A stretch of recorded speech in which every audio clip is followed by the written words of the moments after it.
जय हिंद दोस्तों, Laplace transform के लेक्चर सीरीज में आपका स्वागत है। तो इस लेक्चर में हम एक और एग्जांपल डिस्कस करने जा रहे हैं एप्लीकेशन ऑफ लाप्लास ट्रांसफॉर्म में। That is we are going to solve one differential equation with the help of Laplace and inverse Laplace transform. तो ये डेरिवेटिव है लाप्लास ट्रांसफॉर्म के, जो हम फॉर्मूले यूज करने वाले हैं डिफरेंशियल इक्वेशन सॉल्व करने के लिए। Now will discuss that example. तो लाप्लास हमें निकालना है y double dash 2y dash plus 5y is equal to e raise to minus 3t। तो इसका सॉल्यूशन निकालना है, तो हम सबसे पहले क्या ले लेते हैं, दोनों तरफ लाप्लास ट्रांसफॉर्म ले लेते हैं इक्वेशन में। तो ये हो गया Laplace of y double dash t plus 2 times y dash t plus 5 times y of t। Right side में भी लाप्लास ले लेते हैं, e raise to minus t sine t. अब लाप्लास वाई डबल डैश का आप कहाँ से लिखोगे, तो लाप्लास जैसे हमने एफ डबल डैश का लिखा है उस पर से आप लिख सकते हो। तो ये हो जाएगा s square Laplace of y of t minus s y of zero minus y dash at zero plus 2 times y dash t का लाप्लास आप कैसे लिखोगे, तो जैसे हमने एफ डैश टी का लिखा है वैसे ही आप वाई डैश टी का लिख सकते हो। तो ये हो गया s Laplace y of t minus, यहाँ पर देखो एफ ऑफ जीरो है तो हम उसकी जगह पर लिखेंगे वाई ऑफ जीरो, बट यहाँ पर याद रखना दो मल्टीप्लीकेशन में है, तो ये हो गया 2 times y of zero plus 5 times y of t। तो यहाँ पर भी हम लाप्लास अप्लाई करेंगे, तो Laplace of y of t equals to, जो राइट साइड में लाप्लास है, Laplace e raise to minus t sine t. तो हमें पता है साइन टी का लाप्लास क्या होता है, what is Laplace of sine T, that is 1 upon s square plus 1 square. अगर उसके साथ ई रेस टू माइनस टी आ जाए तो बाय फर्स्ट शिफ्टिंग प्रिंसिपल मेरा जो s है वो s प्लस वन में शिफ्ट हो जाएगा, और ये हो जाएगा हमारा s प्लस वन का स्क्वायर प्लस वन का स्क्वायर। और इसी को मैं लिख सकता हूँ S square plus 2s plus two. तो यहाँ पर मैं लिख देता हूँ 1 upon s square plus 2s plus to. चलो इसको थोड़ा हम सिंप्लीफाई कर देते हैं। तो लाप्लास, यहाँ पर याद रखना हम जो वर्ड यूज कर रहे हैं Laplace of y of t, इसको हम कैपिटल y ऑफ s से रिप्रेजेंट करते हैं। तो ये हो गया s square capital y of s minus s times y at zero. तो y एट जीरो हमें एग्जाम्पल में कितना दिया हुआ है, दैट इज जीरो। तो मैं यहाँ लिख देता हूँ zero minus y dash zero, y dash zero कितना दिया है वन, तो मैं यहाँ लिख देता हूँ one. Two s Laplace of y of t को मैं वाई ऑफ एस लिखता हूँ, minus 2 times y of zero क्या दिया है हमें, जीरो ही दिया है, plus 5 times Laplace of y of t को मैं वाई ऑफ एस से रिप्रेजेंट करता हूँ। ये हो गया 1 upon s square plus 2s plus two. अब सारे एक्सप्रेशन में से अगर मैं वाई ऑफ एस कॉमन ले लूँ यहाँ पर, तो यहाँ वाई ऑफ एस है, ये वाई ऑफ एस है और ये भी वाई ऑफ एस है। तो ये हो गया s square plus 2s plus 5 times y of s. और यहाँ पर क्या बच रहा है हमारे पास, माइनस वन, तो मैं लिख देता हूँ minus one is equal to 1 upon s square plus 2s plus two. ये माइनस वन को राइट साइड लेके जाएंगे, तो s square plus 2s plus 5 times y of s, ये हो जाएगा 1 upon s square plus 2s plus two plus one. Cross multiply करेंगे तो ये हो गया हमारे पास 1 plus s square plus 2s plus two divided by s square plus 2s plus two.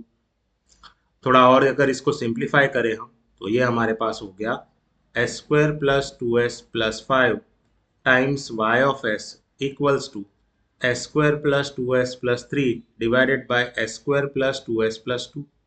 तो जो हमारा वाई ऑफ एस है वो क्या हो जाएगा, that is S square plus 2s plus three divided by s square plus 2s plus five. ये expression denominator में शिफ्ट हो जाएगा, S square plus 2s plus to.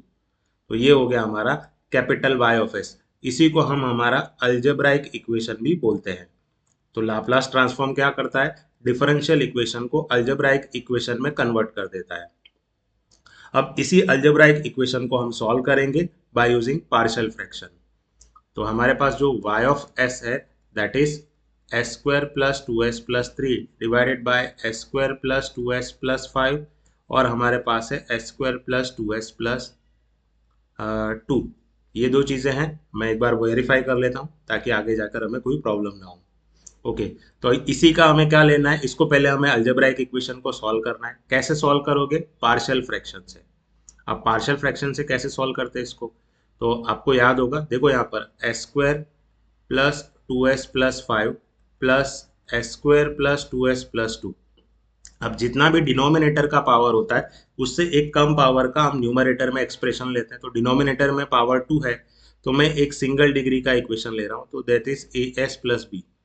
यहाँ पर भी डिनोमिनेटर का पावर 2 है, तो मैं इसको ले लेता हूँ cs+d। क्रॉस मल्टीप्लाई करते, इसको मैं पहले सिंप्लीफाई कर लूँ। तो अगर हम इसको क्रॉस मल्टीप्लाई करें तो s square plus 2s+3 divided by s square plus 2s+5 times s square plus 2s+2, cross multiply करते हैं तो as+b times s square plus 2s+2 और cs+d times s square plus 2s+5 divided by हमारे पास क्या है, ये दोनों का product, that is S square plus 2s+5 और एस स्क्वायर प्लस 2s+2। ये डिनोमिनेटर तो हमेशा कैंसिल हो जाता है पार्शियल फ्रैक्शन में, तो हमारे पास बचता है एस स्क्वायर प्लस 2s+3। और यहाँ पर अब ये जो ए एस प्लस बी है उसको मैं अंदर मल्टीप्लाई भी कर देता हूँ। तो अब अगर ए एस को अंदर मल्टीप्लाई करेंगे तो ये हो गया a s³ 2a s² plus 2as। Similarly मैं b को अगर अंदर मल्टीप्लाई करूं तो b² plus 2bs plus 2b हो जाएगा। अब जैसे मैंने एक as प्लस b को अंदर मल्टीप्लाई किया, वैसे cs प्लस d को अगर हम यहाँ करें तो cs को मल्टीप्लाई करूंगा तो ये हो जाएगा cs³ और ये हो जाएगा 2c s² प्लस 5cs। और अगर d को अंदर मल्टीप्लाई करूँ तो ds² plus 2ds plus 5d हो जाएगा। अब यहाँ पर मैं कोफिशिएंट कंपेयर करके कैपिटल ABCD निकाल लूंगा। तो कोफिशिएंट अगर आप देखोगे तो लेफ्ट साइड यहाँ पर मैं लिख देता हूँ s² प्लस 2s+3। तो अगर आप क्यूबिक इक्वेशन देखोगे तो a प्लस सी उसका क्यूब है, प्लस देखो स्क्वायर वाले जो सारे एक्सप्रेशन है, तो ये रहा हमारा क्यूबिक जो हमारा हो चुका है। अब स्क्वायर वाले देखोगे तो 2a² b² 2c² और यहाँ पर है d²। तो मैं इसी को लिख देता हूँ, तो ये हो जाएगा एस स्क्वायर में कॉमन ले लेता हूँ तो 2a plus b plus 2c plus d times s square. अब एस वाले कितने एक्सप्रेशन है, तो ये रहा हमारे पास 2a 2b 5c और 2d। तो मैं लिख देता हूँ 2a 2b 5c और 2d, ये एस वाला है। और कांस्टेंट टर्म कितना है, तो ये जो लास्ट वाले हैं वही हमारा कांस्टेंट टर्म है, that is 2b plus 5d। Coefficient compare करेंगे तो आपको चार इक्वेशन मिलेंगे यहाँ पर। जैसे यहाँ पर एस क्यू वाला एक्सप्रेशन तो है नहीं, तो एस क्यू का कोएफिशिएंट 0 है। राइट साइड में यहाँ पर एस क्यूब आएगा, नॉट ए प्लस सी का क्यूब, तो ये हो गया ए प्लस सी। लेफ्ट साइड में एस क्यू का कोएफिशिएंट है, ये हो गया हमारा इक्वेशन नंबर 1। चलो आगे चलते हैं। एस स्क्वायर का कोएफिशिएंट लेफ्ट साइड में 1 है और राइट साइड में एस स्क्वायर का कोएफिशिएंट ये रहा, that is 2a plus b plus 2c plus d. ये हो गया हमारा इक्वेशन नंबर 2। एस का कोएफिशिएंट लेफ्ट साइड में 2 है और राइट साइड में एस का कोएफिशिएंट ये रहा, that is 2a plus 2b plus 5c plus 2d। और कांस्टेंट टर्म लेफ्ट साइड में 3 है, ये हमारा इक्वेशन नंबर 3 हो गया। और राइट साइड में कांस्टेंट टर्म है, that is 2b plus 5d, ये हमारा हो गया इक्वेशन नंबर 4। अब इक्वेशन ए में अगर आप देखोगे तो मैं a प्लस सी 0 दिया है, तो मैं a इक्वल टू माइनस सी लिख सकता हूँ, या आप चाहो तो c इक्वल टू माइनस ए भी लिख सकते हो। तो a की जगह माइनस सी अगर हम इक्वेशन नंबर 2 में रखें, है ना, so put a equal to minus c into equation 2, तो ये क्या हो जाएगा, 1 इक्वल टू a की जगह माइनस सी रखा तो ये हो गया -2c plus b plus 2c plus D.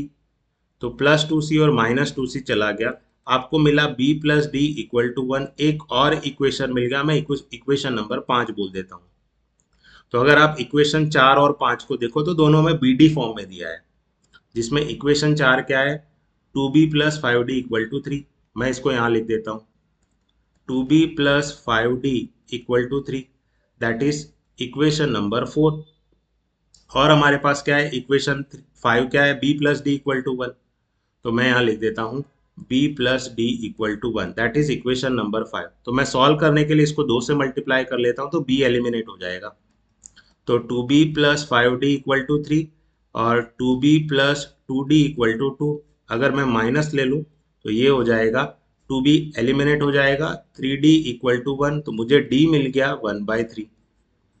अब यहाँ पर देखो इक्वेशन 5 में फ्रॉम इक्वेशन 5 आपको दिया है b plus d equal to 1 दिया है। तो अगर मुझे b निकालना है तो 1 माइनस डी करके हो जाएगा 1 - 1/3, दैट इज 2/3। तो मेरा 2/3 क्या हो गया, b हो गया। तो मुझे d मिल गया, मुझे b मिल गया। अब हमें a और c निकालना है। तो a और c कैसे निकलेंगे, तो ऊपर वाले अगर आप इक्वेशन देखोगे तो इस इक्वेशन में अब हमारे पास a और d, a और c निकालना है। तो a और c कैसे निकलेंगे, तो a और c के लिए यहाँ भी हम क्या करते हैं, इस वाले इक्वेशन नंबर 3 में हम हमारे b और d की वैल्यू रख देते हैं और a इक्वल टू माइनस सी रख देते हैं। तो मेरा पहले इक्वेशन 3 में यहाँ लिख दो। सो फ्रॉम इक्वेशन 3, इक्वेशन 3 क्या है मेरा, look at here, this is equation number 3, 2a plus 2b plus 5c plus 2d equal to 2। तो मैं यहाँ पे लिख देता हूँ 2a plus 2b plus 5c plus 2d equal to 2। ये वाला हमारा इक्वेशन था। अब इसमें देखो, जो फर्स्ट वाले में से हमारा आउटकम आया था a की जगह माइनस सी रखना, तो मैं उसको यहाँ पर रख देता हूँ। हम क्या करते हैं, a की जगह माइनस सी रख देते हैं और उसके साथ हमारी b वैल्यू क्या है 2/3 और d वैल्यू 1/3 रख देते हैं। तो ये क्या हो गया, a की जगह माइनस सी रखूंगा तो -2c प्लस 2 टाइम्स b मेरा क्या है 2/3 plus 5c plus 2 times d मेरा है 1/3 इज इक्वल टू 2। तो ये हो गया 5c में से 2c गया तो 3c हो गया, ये हो गया 4/3 और ये हो गया 2/3 इक्वल टू 2। तो 3c equal to 3c plus ये क्या हो गया 6/3 इक्वल टू 2। तो 3c plus 2 equal to 2, 3c equal to 0, तो c मेरा 0 हो गया। अब क्योंकि हमें ऊपर एक रिलेशन मिला था a की a इक्वल टू माइनस सी, तो अगर मेरा c 0 है, a मेरा क्या है माइनस सी, बट मेरा c 0 है तो मेरा a भी 0 होगा। तो ये हो गई हमारी ABCD की वैल्यू। अब इस ABCD वैल्यू को मैं हमारे जो इक्वेशन था ऊपर वाला उसके अंदर रखेंगे। कौन सा वाला, ये वाला, जैसे मैं इसको बोल देता हूँ स्टार बोल देता हूँ, तो फ्रॉम स्टार लिख देते हैं इसको। तो मैं यहाँ लिख देता हूँ फ्रॉम स्टार। तो फ्रॉम स्टार में जो y ऑफ s दिया था that is s² plus 2s plus 3 divided by s² plus 2s plus 5 और s² प्लस 2s प्लस 2। इसको हमने क्या लिखा था as प्लस बी और divided by s² plus 2s plus 5 और यहाँ लिखा था हमने cs plus D s² plus 2s plus 3। अब यहाँ पर क्या करना है, sorry s² plus 2s plus 2 था यहाँ पर। तो a हमें कितना मिला था, तो हमारी a वैल्यू कितनी थी, यहाँ पर देख लो आपकी a वैल्यू 0 है और c भी 0 है। तो मुझे पहले a और b रखना है, तो a 0 है और b मेरा क्या है 2/3। तो मैं यहाँ लिख देता हूँ 0s और b मेरा था 2/3। s² प्लस 2s प्लस 5 को मैं s² प्लस 2s प्लस 1 और 4 लिख रहा हूँ। c मेरा 0 था तो 0 टाइम्स s प्लस d मेरा कितना था, तो d मेरा था यहाँ पर 1/3, तो मैं लिख देता हूँ 1/3। और ये जो s² प्लस 2s प्लस 2 है मैं उसको s² plus 2s plus 1 plus 1 लिखता हूँ। तो ये हो गया मेरा y ऑफ s। तो ये हो गया मेरा अलजेब्राइक इक्वेशन का सॉल्यूशन। अब मैं दोनों तरफ इनवर्स लाप्लास लेता हूँ। So inverse Laplace of capital Y of s equal to, देखो ये 2/3 मैं बाहर ले लेता हूँ, तो मैं इनवर्स लाप्लास किस पर लगाऊंगा 1 अपॉन, ये हो गया s प्लस 1 का स्क्वायर और ये हो गया 2 का स्क्वायर। सिमिलरली ये जो 1/3 है उसको भी मैं बाहर ले लेता हूँ और इनवर्स लाप्लास लगाऊंगा 1/s प्लस 1 का स्क्वायर और इसको मैं लिख सकता हूँ 1 का स्क्वायर। अब क्योंकि मुझे ये s प्लस 1 नहीं चाहिए तो मैं फर्स्ट शिफ्टिंग थ्योरम लगा लेता हूँ इनवर्स लाप्लास का। तो अगर मुझे s प्लस वन को s में कन्वर्ट करना है तो मुझे बाहर e raise to minus t लेना पड़ेगा। तो 2/3 e raise to minus t, तो ये हो गया इनवर्स लाप्लास 1/s² प्लस 2² का।